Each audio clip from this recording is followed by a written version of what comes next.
pag-ibig ay walang hanggan. Marunong siyang magpatawad kahit na kanino man.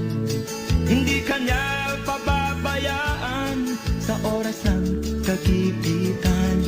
Kung siya'y iyong tatawagan, naroon siya kahit saan. Sa puso ko'y